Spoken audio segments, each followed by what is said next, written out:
Hi friends, மித்துன்கருக்கு உடம்பு சரியில்லை, காது வலி, அதனால் ஹாஸ்பிட்டல் போனோம்.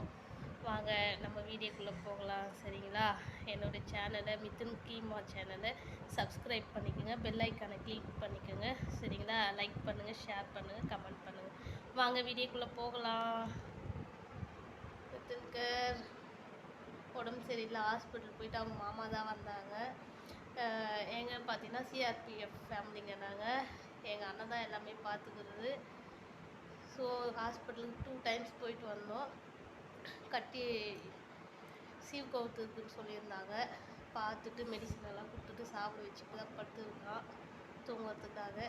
பாருங்கள் ஃப்ரெண்ட்ஸ், அதுதான் ஒரு அண்ணா இருக்கணும். சரிங்களா? என்ன பண்ணுறது, இப்போ அவர் இல்லை, டியூட்டியில் இருக்கிறாரு.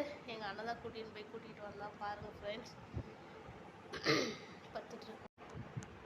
ஹாய் ஃப்ரெண்ட்ஸ், எங்கள் வீடியோவை லைக் பண்ணுங்கள், ஷேர் பண்ணுங்கள், கமெண்ட் பண்ணுங்கள். சரிங்களா? பாருங்கள், தூங்க போகிறாரு. இப்போ தான் டானிக் மருந்தெல்லாம் கொடுத்து தூங்க வைக்க போகிறோம். லைட்டாக சீவு இருக்குன்னு சொல்லியிருக்காங்க டாக்டரு. சாய்நாதபுரத்தில் பார்த்தோம். சரிங்களா? காது ஸ்பெஷலிஸ்டில். பாருங்கள், ஸ்கூல் போயிட்டு எக்ஸாம் எழுதிட்டு மறுபடியும் போயிட்டு ஹாஸ்பிட்டல் போயிட்டு மறுபடியும் வீட்டுக்கு வந்திருக்கோம் ஃப்ரெண்ட்ஸ். பாருங்கள், சிஆர்பிஎஃப் ஃபேமிலிக்கெல்லாம் இப்படி தான். அவரால் கூட்டின்னு போக முடியாது. ஸோ எங்கள் அண்ணன் தான் வந்து கூட்டின்னு வந்தால் எங்கள் வீட்டில் தான் பார்த்துக்கிறாங்க எங்களை. பாருங்கள் ஃப்ரெண்ட்ஸ், இவன் அப்படியே வீட்டுக்கு போகணுன்னு அடம் முடிச்சான். சரி, எக்ஸாம் கோட்டலி முடிஞ்சோடனே ஊருக்கு கூட்டின்னு போகிறேன்னு நாங்கள் மாமா சொல்லிவிட்டு கிளம்பிட்டாங்க ஃப்ரெண்ட்ஸ்.